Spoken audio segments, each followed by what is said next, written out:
Hey there, Mark Brown. We are live. My coach, my friend, Indeed. my mentor. How are you, man? Doing okay. We're having some technical difficulties. We're going to work through this. Story, We story, will. story. Mark, the weirdest feedback I ever got was when I was working on my championship speech. I did it at an advanced Toastmaster club and I delivered it, and people walked up to me. These two ladies walked up to me. Now, they have been Toastmasters way longer than me. And they looked me dead in the eye and they said, "You're never going to win. We didn't feel anything." I was like, "What? You didn't feel anything? This is the weirdest feedback I ever got." And to be honest, back then I didn't understand it. It didn't make sense. Now I get it. Now Mm. um, I just did a speech over at the Planet Hollywood, and I'm using the new Oh, Talk yeah. Dot system. But one of the things that was really cool, Mark, is I should have grabbed a screenshot, but one of the testimonial that somebody typed in to the Talk Dot thing was, "I loved all of your stories." Loved all of Nice. your stories. And what's cool about that is it means there's a connection. By the way, if you're watching us live streaming, pop a comment in the chat if you're on LinkedIn or YouTube, and we will see it and we'll answer any questions you got. But the secret to me, since 2001 that I learned, that you learned from Michael Haig, is having the new goal of eliciting emotion. That's right. Right. And if that's not your goal, well, then your stories are never going to be as good as they could Mm. be. Yeah. They just won't. And I saw somebody who was raising money. He told a story for fundraising over the weekend, and he told this good story about someone they helped, and it was a disaster relief. And they showed Mm. these people who lost everything how to reconnect, how to figure out what their skill set is, and then how to build a business out of that skill set, out of that passion. And then he said that he walked up, or excuse me, he sat down across the table with her and he said, "How has this organization helped you? What we're doing helping you? How has that helped you?" And he said that she stood up, she looked him dead in the eye, and she said, I believe I can do anything." Ah. Bam. Here's the problem. That was a powerful dialogue line, which is what you and I teach. But the problem, Mark, is the front end, that we The didn't meet setup. the person beforehand. Yeah, the setup. Mm. So much more powerful if we were rooting for her, if we knew her name, if we could picture, if we could feel her, if we knew that. And I don't know the story. I just heard him tell it, and I had a brief conversation after. I'm like, "Give me 2 minutes of your time, and we'll rock this Mm. story." And I think, Mark, that's what a lot of people miss, is that there's some easy adjustments that people could make that would make the story much more powerful. Is that I have to your agree. experience? I have to agree. Yeah, but the thing is, what happened often is people will want to include details, but they select the inconsequential details. They select details of how blue the sky was.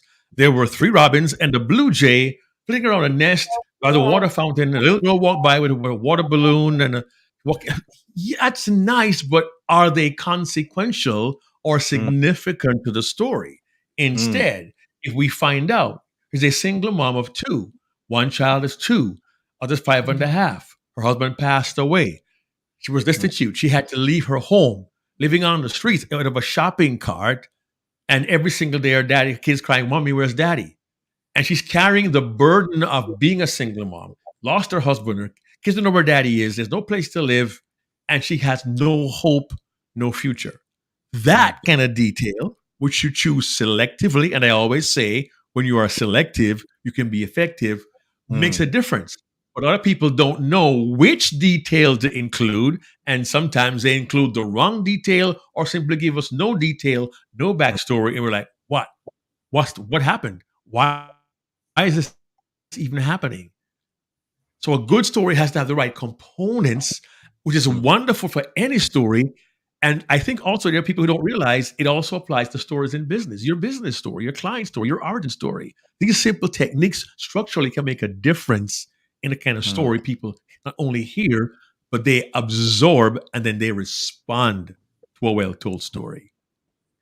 Yeah, it's like the best marketing ever. Just telling a story that gets people to know you, feel you, connect with you, and know what you do, how you help.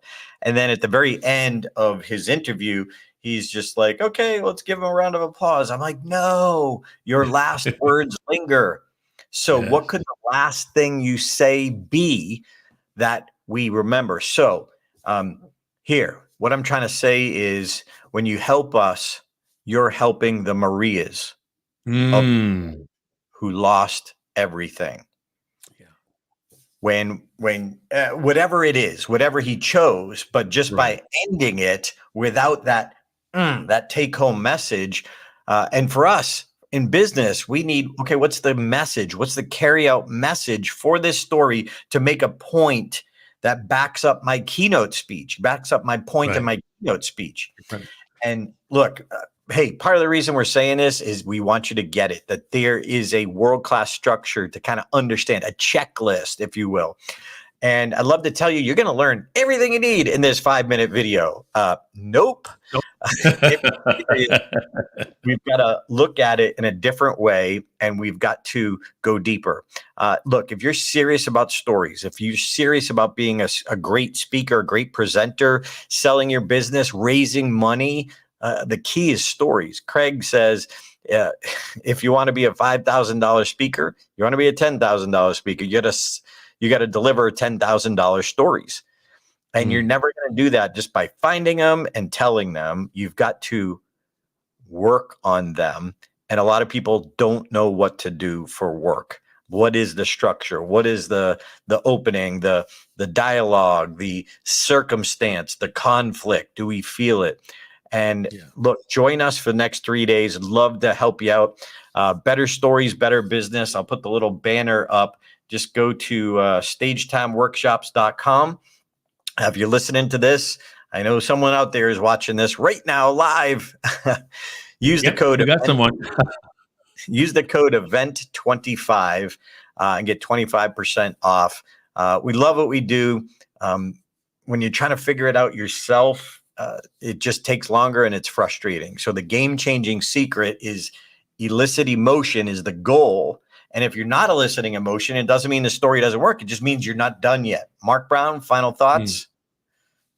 My final thought is stories make the difference. Stories connect us to our audience emotionally. And when our audience has an emotional buy-in, they're that much more likely to not only hear what we say, they'll take our advice. And if we do it really well, they'll enter into a relationship with us. And that, my friends, can be a game changer. Nice. Better Stories, Better Business. Check it out. Join us. If you're watching on LinkedIn, go up to the chat. There's a link there directly to the event. I'd love to have you join us. It's virtual. Check it out.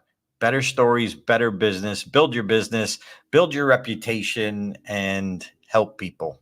See ya. Tomorrow.